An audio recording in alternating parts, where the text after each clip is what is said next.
നമസ്കാരം. പുതിയൊരു വീഡിയോയിലേക്ക് എല്ലാവർക്കും സ്വാഗതം. എല്ലാവിധ സർക്കാർ അറിയിപ്പുകളും നിങ്ങളിലേക്ക് എത്താൻ ഈ ചാനൽ സബ്സ്ക്രൈബ് ചെയ്യുക. സാമ്പത്തികമായി പിന്നോക്കം നിൽക്കുന്ന വിഭാഗങ്ങൾക്ക് സ്വന്തമായി വീട് നിർമ്മിക്കുന്നതിന് സാമ്പത്തിക സഹായം നൽകുന്നതിനായി കേന്ദ്ര സർക്കാർ ആരംഭിച്ച പ്രധാനമന്ത്രി ആവാസ് യോജനയിലേക്ക് അപേക്ഷകൾ സമർപ്പിക്കുന്നതിനുള്ള സമയപരിധി നീട്ടിയിരിക്കുന്നു. 2025 ഡിസംബർ വരെ അപേക്ഷകൾ സമർപ്പിക്കാം.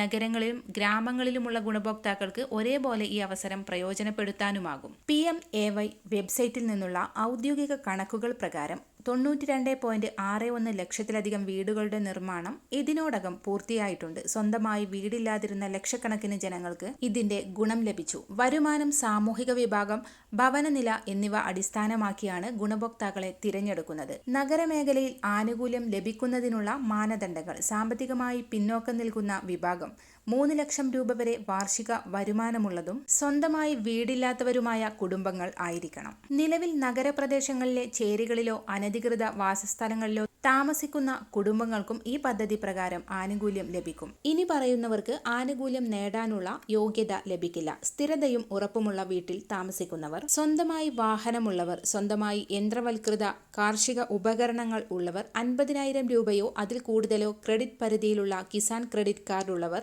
കുടുംബത്തിൽ സർക്കാർ ജീവനക്കാർ ഉള്ളവർ, ആദായ നികുതിയോ തൊഴിൽ നികുതിയോ അടക്കുന്നവർ, 2.5 ഏക്കറോ അതിൽ കൂടുതലോ ജലസേചന സൗകര്യമുള്ള ഭൂമിയുള്ളവർ, ഇത്തരത്തിലുള്ളവർക്കൊന്നും അപേക്ഷിക്കാൻ യോഗ്യതയില്ല. എല്ലാവിധ സർക്കാർ അറിയിപ്പുകളും തുടർന്നും നിങ്ങളിലേക്ക് എത്താൻ ഈ ചാനൽ സബ്സ്ക്രൈബ് ചെയ്യുക.